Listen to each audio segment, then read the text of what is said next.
Hello, Assalamu alaikum. Good evening, my dear viewers. Thank you so much for watching my videos. Today, we will discuss about the Department of Electrical Technology, and the subject is AC/DC motor, and topics goes on motor.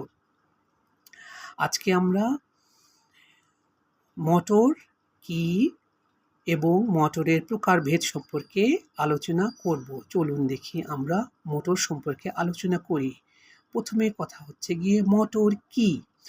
Motor হচ্ছে এমন একটা device যেটা electrical energy বা বৈদ্যুতিক energy আছে এটাকে mechanical এনার্জিতে transfer করা, অথবা মেকানিক্যাল যে এনার্জি রয়েছে এটাকে ইলেকট্রিক্যাল এনার্জিতে ট্রান্সফার করা, রূপান্তর যে প্রক্রিয়া এটা করে দেয় যে ডিভাইসটি, সেটাই হচ্ছে গিয়ে বৈদ্যুতিক মোটর।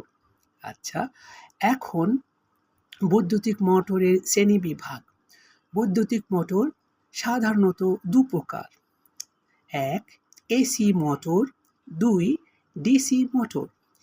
এসি মোটর হচ্ছে সেটি যেটা এসি কারেন্ট দ্বারা চলে, সেটা হচ্ছে কি এসি মোটর, খুবই সোজা।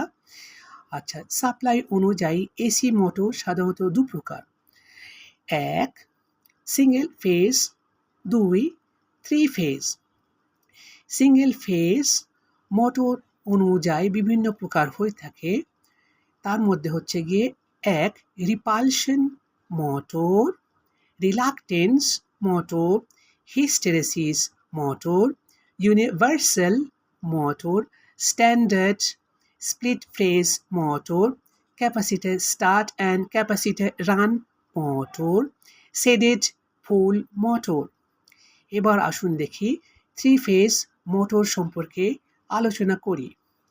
Squirrel case motor, slip ring type motor এবং ডাবল স্কুইরাল কেস মোটর। আচ্ছা, এবার আসুন দেখি আমরা কথা বলি এসি মোটর হলো, এখন ডিসি মোটর সম্পর্কে আলোচনা করি। ডিসি মোটর কি? ডিসি মোটর হচ্ছে এমন একটা ডিভাইস মোটর যেটা ডিসি বৈদ্যুতিক শক্তি যান্ত্রিক শক্তিতে রূপান্তরিত করা যায়, এমন একটা ডিভাইস, সেটা হচ্ছে গিয়ে ডিসি মোটর। ডিসি মোটর এবং ফিল্ড আর্মেচার সাথে নির্ভর করে ভিত্তি করে যে সমস্ত ডিসি মোটর ভাগ হয় সেটা তিন ভাগে ভাগ করা যায়। এক সিরিজ মোটর, দুই শান্ট মোটর, তিন কম্পাউন্ড মোটর। এখন আমরা কম্পাউন্ড মোটরকে দুভাগে ভাগ করতে পারি, এক লং শান্ট কম্পাউন্ড মোটর, দুই শর্ট শান্ট কম্পাউন্ড মোটর। এই ছিল আজকের আমাদের মোটর ও তার শ্রেণীবিভাগ। অসংখ্য ধন্যবাদ আজকে আমার এই ভিডিও দেখার জন্য। আমি আন্তরিকভাবে মোবারকবাদ এবং I am too much happy with you. That's it today. Thank you so much. Take care. Bye bye.